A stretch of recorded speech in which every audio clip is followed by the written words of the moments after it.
She was mocked the moment she stepped onto the firing range carrying an old Remington without the flashy gear of the other shooters. A young trainer snorted, "You here to learn to shoot or just take selfies?" Sarah just bowed her head and checked her barrel without saying a word. But when she dropped 3 moving targets in under 5 seconds, the entire camp went silent. What they didn't know, she was the only student ever trained by Ghost Viper, the sniper legend feared and respected by every Special Forces unit in the world. The Arizona sun was a hammer pounding the dusty range into a haze of heat and grit. The tactical training camp wasn't for amateurs. It was a proving ground for pros, reserve officers, competitive marksmen, and wealthy enthusiasts who thought a fat wallet could buy them a sharpshooter's edge. Sarah Mitchell, 28, didn't fit the scene. Her gray t-shirt hung loose, faded from too many washes. Her jeans were worn at the knees, her boots scuffed like they'd walked through a decade of hard miles. No tactical vest, no high-end optic, no swagger. Just a low ponytail and a canvas bag slung over her shoulder frayed at the straps. The way she carried her Remington, though, like it was part of her, caught the eye of anyone paying attention. They were too busy judging her, writing her off before she even set foot on the line. At the weapon check zone, the air buzzed with bravado. Shooters crowded around tables, showing off their gear rifles with custom Cerakote finishes, scopes that cost more than a used car. They tossed around terms like sub-MOA and ballistic coefficient, their voices loud, competing. Sarah stood at the edge, her rifle resting on a folding table scarred with knife marks. A guy with a buzz cut and a $3,000 optic leaned over to his buddy, a stocky man in a logoed polo. "Check out the lost tourist," he said, jerking his chin toward Sarah. "Bet she's here by mistake, wandered in from some hiking trail." His friend popped his gum, smirking. "What's she gonna do, pose for TikTok with that dinosaur?" Sarah's fingers moved steady, wiping down her barrel with a cloth that looked as old as her gun. She didn't look up, didn't blink. Just kept working her hands, calm and sure. A woman in her 30s, her hair slicked back in a tight bun, stepped closer to Sarah's table, her tactical boots polished to a shine. She held a sleek rifle with a carbon fiber stock, her posture screaming superiority. "You're embarrassing yourself," she said, her voice loud enough to draw eyes. "This camp's for serious shooters, not some charity case with a hand-me-down gun." She leaned in, her lips curling. "Why don't you save us the trouble and leave before you make a fool of yourself?" The crowd snickered, a few clapping like it was a performance. Sarah's fingers tightened on the cloth for a moment, then relaxed. She slid the bolt back, checked the chamber, and set the rifle down, her movements smooth, unbothered. The woman huffed, turning away, but her words lingered like smoke stinging the air. The young trainer, barely out of his 20s, strutted by with a clipboard, his radio crackling on his hip. "Hey, sweetheart," he called loud enough to turn heads across the zone. "You sure you're in the right place? This ain't no influencer convention." Laughter rippled through the crowd, sharp and mean. A woman in a tight tactical jacket, her nails painted bright red, gave Sarah a slow once-over. "Those boots," she muttered to her friend, a blonde with a matching outfit. "Straight out of a thrift bin. And that gun. My dad's got one rusting in his garage." Sarah's hand paused on the bolt for half a second, then slid it back with a soft click. She gave a small nod almost to herself and set the rifle down, the metal cool against her palm. A guy in a custom camo hat, his watch glinting like a spotlight, joined the pile-on. "Who brings a Remington to a place like this?" he said, his voice carrying over the chatter. "That thing's older than my kid." His buddy, a reserve officer with a puffed-out chest and a badge on his sleeve, chuckled. "She's probably here to find a boyfriend. Look at her, no gear, no style. Doesn't belong." Sarah zipped her canvas bag, the sound cutting through the noise like a knife. She slung it over her shoulder and walked toward the range line, her boots kicking up dust. The crowd parted, not out of respect, but like they didn't want to touch whatever made her so out of place. She didn't look back her steps, even her rifle held low but steady. The reflex test was the first real hurdle. The range master, a grizzled man with a gray beard and a voice like gravel, laid it out. 3 moving targets, 5 seconds. Miss one, you're done. The shooters lined up, all swagger, and focused their rifles, gleaming under the sun. One by one they fired. Most missed at least one target, the steel plate swinging untouched. Some cursed, blaming the wind or a bad sight. Others shrugged, acting like it didn't matter. Sarah was last. She stepped up her boots, scuffing the dirt, her rifle steady in her hands. Her stance was relaxed but rooted, like she was part of the ground. The buzzer blared. 3 targets darted left to right. Crack! Crack! Crack! All 3 dropped clean and fast, the echoes fading into silence. The range went dead quiet. The senior trainer, a wiry man with scars on his knuckles, stared his jaw tight. "That technique," he muttered almost to himself. "Impossible. Only Ghost Viper ever did that." A whistle broke the silence, sharp and mocking, from a shooter in a black cap, his rifle slung over his shoulder like a trophy. "Beginner's luck doesn't win wars," he called out, his voice dripping with disdain. "You think 3 shots make you a sniper? Go back to your knitting, lady." The crowd laughed, but it was uneasy, like they sensed something shifting. Sarah adjusted her stance, her eyes flicking to the targets, then back to her rifle. She pulled a small tool from her bag, tweaking the scope's windage with a faint click. The trainer's words hung in the air, but she didn't respond. Instead, she ran her thumb over the rifle's stock, where a faint scratch marked the wood, an old mark deliberate like a signature. The crowd didn't notice, but the senior trainer's eyes narrowed, his fingers twitching like he was piecing something together. Sarah lowered her rifle, her movements slow, deliberate. She stepped back her boots, leaving faint prints in the dust. The crowd started whispering, but it wasn't kind. "Lucky shot, a guy in a tactical vest," muttered, his voice sour. "Beginner's luck," said another, adjusting his scope like it was a shield. The buzz-cut shooter snorted loud enough for everyone to hear. "Doesn't mean she's any good. Probably practiced that one trick for weeks." Sarah pulled a water bottle from her bag, the plastic scratched and faded, the cap worn smooth. She took a sip, her eyes scanning the horizon like she was seeing something nobody else could. The trainer with the clipboard walked by again, slower. This time his eyes flicking between her and his notes. He didn't say a word, but his fingers tightened on the pen. "Hey, real quick, can you do me a favor? Grab your phone, hit that like button, drop a comment below, and subscribe to the channel. It means the world to keep stories like Sarah's alive, stories that hit you right in the heart. Thanks for being here with me. All right, let's get back to the range." The laughter didn't let up. If anything, it got sharper, like a blade honed by resentment. The big event was the test of precision, a 1,000-meter shot that was the camp's crown jewel, the one that separated the pros from the pretenders. The shooters gathered near the main tent, sipping energy drinks, adjusting their gear, their voices loud with confidence. Sarah stood off to the side under a scraggly mesquite tree, its branches casting jagged shadows on her face. Her bag was slumped at her feet, and she was cleaning her scope with a small cloth, her fingers moving slow, almost tender.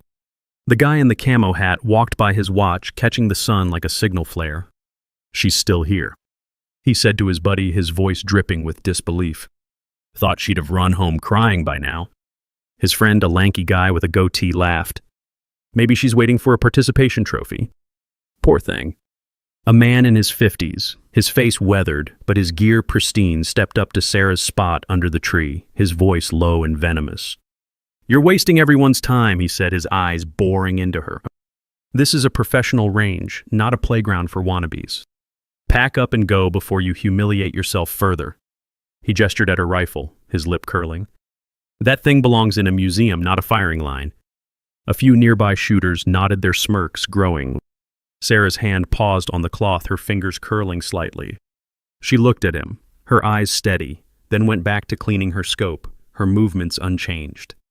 The man scoffed, turning away, but his words drew more whispers, the crowd feeding off his cruelty like it was fuel. A kid, maybe 16, hauled a water jug past her, his t-shirt soaked with sweat. He was a camp volunteer, his arms thin but strong from lugging supplies all day. He stopped hesitant, then spoke up. "You're pretty good," he said, his voice soft, almost swallowed by the noise of the camp. Sarah looked up, her eyes guarded but kind, like she was weighing whether to trust him. "Thanks," she said, her voice low, steady. The kid shifted his weight, glancing at the crowd. "My dad used to talk about a sniper called Ghost Viper," he added, his words careful. "Said he could hit anything, anywhere." Nobody knew his real name, but he was a legend. Sarah's hand stilled on the cloth for a moment, her fingers curling slightly. She nodded, then went back to her scope, her movements unchanged but her jaw a fraction tighter. The kid lingered like he wanted to say more, then shuffled off the jug, sloshing in his hands.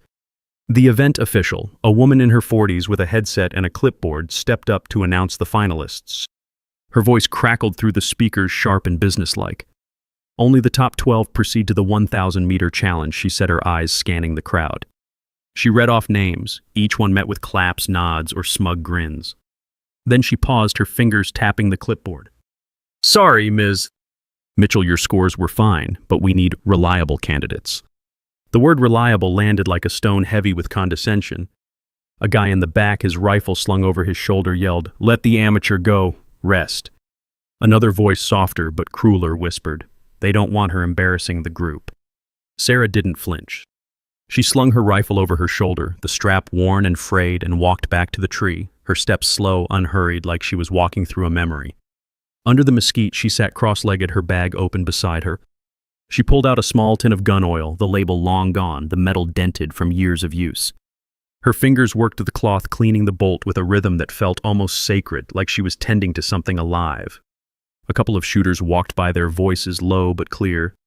"She's got to be humiliated," one said, his tone almost pitying. "I'd have left by now."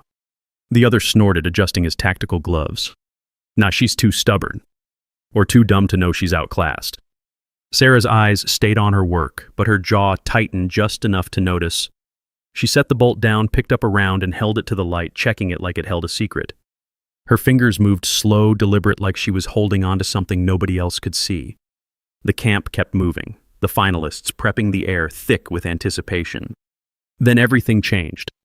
One of the lead shooters, a cocky guy with a sponsored logo on his vest and a name patch that read, "Jace slipped on a loose rock during a practice run." He hit the ground hard, his shoulder twisting with a sickening pop. Medics swarmed in their radios, crackling their hands, quick but careful. The rangemaster shook his head, his voice low, final. "Dislocated. He's out." The crowd tensed, whispers spreading like wildfire. The senior instructor, the grizzled man with the gray beard, scanned the group, his eyes sharp under the brim of his cap. They landed on Sarah, still under her tree, her rifle resting beside her. "Mitchell?" He called, his voice cutting through the noise. "You're up." Heads turned. Murmurs rippled. Sarah stood, brushed the dirt off her jeans, and walked toward the tent, her rifle in hand, her steps steady as stone. Before she reached the tent, a shooter in a high-end tactical vest blocked her path, his face twisted with scorn. "You're not fooling anyone," he said, his voice loud enough to draw a crowd. "They're letting you in out of pity, but you're gonna choke. People like you don't belong here. Go back to wherever you crawled from." He spat in the dirt near her boots, the gesture deliberate, vicious. The crowd murmured, some nodding, others smirking. Sarah's eyes flicked to the spit, then back to his face, her expression calm but sharp, like a blade held still. She stepped around him, her boots crunching the gravel, and kept walking, her rifle steady in her hands. The man laughed, but it was forced, like he knew he'd crossed a line but couldn't back down. The finalists' tent was a different world, a shrine to high-tech gear and higher egos. Tables were lined with rifles that gleamed like show cars, scopes with digital displays, tripods adjusted to the millimeter. The air smelled of gun oil and sweat.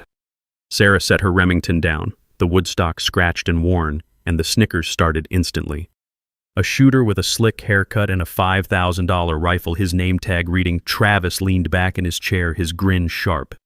"You're in over your head, kid," he said, his voice dripping with condescension. "This ain't a hobbyist game." Another guy, older with a thick beard and a scar across his cheek, grinned, his eyes cold.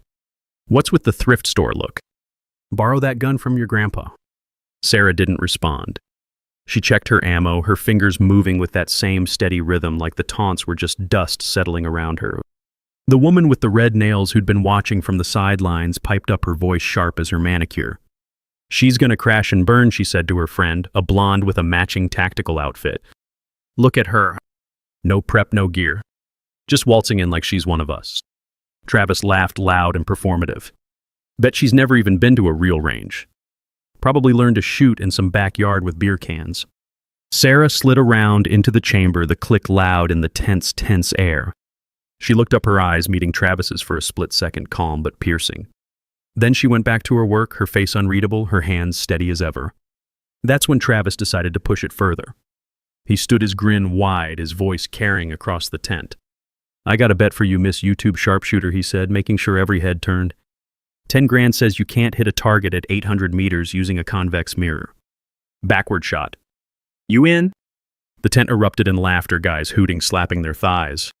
The woman with the red nails smirked, her arms crossed. "She's not that stupid," she said, her voice dripping with pity. Sarah set her rifle down, her movements slow, deliberate. She looked at Travis, her eyes steady, almost curious, like she was seeing through him. "I'm in," she said, her voice soft but clear, cutting through the noise like a blade. The laughter stopped for a second, then roared louder, the crowd smelling blood. "She's gonna eat dirt," someone muttered, shaking their head. As Sarah walked to the side range for the mirror, shot a group of shooters followed their voices, a chorus of mockery. A man with a goatee and a tactical watch's name tag reading Kyle stepped in front of her, holding up a phone to record. "Smile for the fail reel." He sneered, his camera angled to catch her face. "This is going viral when you miss budget sniper flops at pro camp. Hashtag pathetic." The crowd roared, some pulling out their own phones, their lenses glinting like vultures' eyes. Sarah's fingers tightened on her rifle, her knuckles pale for a moment. She stepped past him, her shoulder brushing his arm, and kept walking, her boots steady on the uneven ground.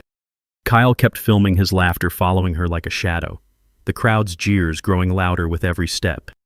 The mirror shot was set up on a side range, a spectacle that drew a crowd like moths to a flame. The target was 800 meters out, a steel plate no bigger than a pizza pan glinting in the sun. The convex mirror was propped on a stand angled just right, its surface scratched but functional. Travis handed it to Sarah with a mocking bow, his grin smug. "Good luck, sweetheart," he said, his voice thick with sarcasm. Sarah took the mirror, her fingers brushing the edge, her face calm. She adjusted her stance, checked her optics, and raised the rifle, her movements precise, almost delicate. The crowd hushed, waiting for the inevitable miss, their phones out, ready to capture the failure. She angled the shot, her body still, her breath steady. Then bang! The monitor lit up, bullseye dead center.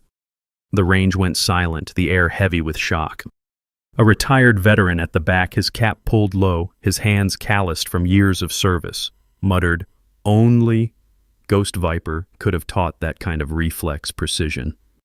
As the crowd processed the impossible shot, the senior instructor, his face lined with years of experience, stepped closer to the monitor, his eyes narrowing at the data. He tapped the screen, then turned to Sarah, his voice low but urgent. "That shot wasn't just luck," he said loud enough for the nearest shooters to hear. "The angle, the timing, it's textbook Viper." "Where'd you learn that?" The crowd shifted, some leaning in, others frowning, their mockery replaced by unease. Sarah adjusted her rifle, her fingers brushing a faint notch on the stock, a mark too deliberate to be random. She didn't answer, just gave a small nod and stepped back, her boots scuffing the dirt. The instructor stared, his hand twitching like he wanted to say more, but the moment passed, the crowd's whispers growing louder, tinged with something new. Doubt. The silence didn't last. Egos like that don't stay quiet. By the time the 1,000-meter challenge approached, the taunts were back, sharper, more desperate. A burly ex-Marine, his arms crossed, his voice like a foghorn, stepped up to Sarah just before her turn. His name tag read Hank, and his eyes were hard like he had something to prove. "You think you're hot stuff now, huh?" he said, his voice booming across the range. "One fluke doesn't make you a sniper. Dare to duel. One shot, one target. Fastest and most accurate wins. You in? Or you gonna hide like those amateur girls on YouTube?" The crowd started chanting, "Duel, duel," their voices rising like a storm. Sarah looked at him, her face calm, her hands steady on her rifle. "I'm in," she said, her voice soft but firm, like a door clicking shut. Right before the duel, a woman in a designer tactical cap, her sunglasses perched on her head, leaned into Sarah's space, her voice dripping with venom. "You're a fraud," she hissed, her words meant to cut deep. "Everyone knows you're faking it. You'll choke, and we'll all be here to watch you fall apart." She flicked her wrist, tossing a crumpled range pass at Sarah's feet, the paper landing in the dust. The crowd snickered, some clapping, their eyes gleaming with anticipation. Sarah's gaze dropped to the pass, her fingers tightening briefly on her rifle. She bent down, picked it up, and tucked it into her pocket, her movements slow, deliberate. Then she straightened her eyes, meeting the woman's for a moment, calm but unyielding, before turning back to the range, her silence louder than any retort. The duel was set for the main range, the crowd packed tight, their breath held. The target was a human silhouette 1,000 meters out, with a small circle marking the left eye. The rules were simple: first to hit the eye wins. Hank set up with a flourish, his rifle gleaming, his movements all show. Sarah stood off to the side, her Remington resting against her hip, her eyes on the horizon. The buzzer sounded. The target popped up. Before Hank could even touch his trigger, Sarah's rifle cracked the sound sharp and final. The monitor flashed clean shot left eye. Time 0. 9 seconds. Hank's jaw dropped, his hands frozen on his gun, his face red. Sarah lowered her rifle, her eyes still on the horizon like she hadn't even noticed the crowd. The lead instructor stepped forward, his voice low but clear, carrying weight. She was trained by Ghost Viper, he said. And he only had one student. As the crowd stood stunned, a retired colonel, his uniform crisp despite the heat, approached Sarah, his eyes sharp with recognition. He held a faded photo, its edges worn, showing a younger man in sniper gear beside a familiar rifle. This was taken 20 years ago, he said, his voice quiet but firm, holding the photo out for her to see. Ghost Viper's gear. That mark on your rifle, it's his. The crowd hushed, straining to hear. Sarah's fingers brushed the stock where the same mark, a faint, deliberate notch, sat carved into the wood. She didn't speak, just gave a small nod, her eyes lingering on the photo before handing it back. The colonel's gaze softened like he'd found a piece of a puzzle he'd lost long ago. The camp didn't know how to handle it. Some stared, mouths open, their rifles forgotten in their hands. Others looked away, their faces tight, their egos bruised. Travis muttered, "No way." "She's impossible," but his voice was weak, like he was trying to convince himself. The woman with the red nails slipped out of the tent, her face pale, her nails clicking nervously as she gripped her phone. Hank just stood there, his glove still on the ground where he'd thrown it, his shoulders slumped. Sarah didn't say a word. She walked back to her table, packed her gear, her movements slow, methodical, like the world hadn't just shifted under her feet. That evening, the awards ceremony was held under a big tent, string lights casting a warm glow over the crowd. The rangemaster took the stage holding a plaque etched with silver, his voice steady but heavy with respect. "This year's Deadshot Queen," he said, pausing for effect, "is Sarah Mitchell." The crowd clapped, but it was different now, hesitant, almost reverent, like they were clapping for something bigger than themselves. Sarah walked up her boots, scuffing the dirt floor, her face calm. She took the plaque, gave a small nod, and stepped back. No speech, no smile. The guy in the camo hat who'd called her a tourist approached her afterward, his head low, his watch no longer glinting. I'm sorry," he said, his voice barely above a whisper. "I didn't know." Sarah looked at him, her eyes steady, unflinching. "It's fine," she said, and turned away, her rifle slung over her shoulder. As Sarah stepped off the stage, a young woman, a camp staffer with a clipboard, approached her, her eyes wide with awe. "I found this in the archives," she said, holding out a yellowed logbook, its pages brittle. "It's from Ghost Viper's last camp. Your name's here, his only student." She pointed to a line written in faded ink, "Sarah Mitchell, trained by Viper." The crowd nearby fell silent, some leaning in to see. Sarah's fingers brushed the page, her face unchanged but her eyes softening for a moment. She handed the book back, her voice low. "Keep it safe," she said, and walked away, the plaque tucked under her arm. The staffer clutched the book, her hands trembling like she'd touched history. "For everyone who's ever been laughed at, judged, or pushed aside, you weren't wrong. You weren't alone. Your moment's coming, and it's closer than you think. Just keep walking, head up steady as stone." Where are you watching from? Leave a comment below and hit follow to walk with me through heartbreak, betrayal, and finally healing.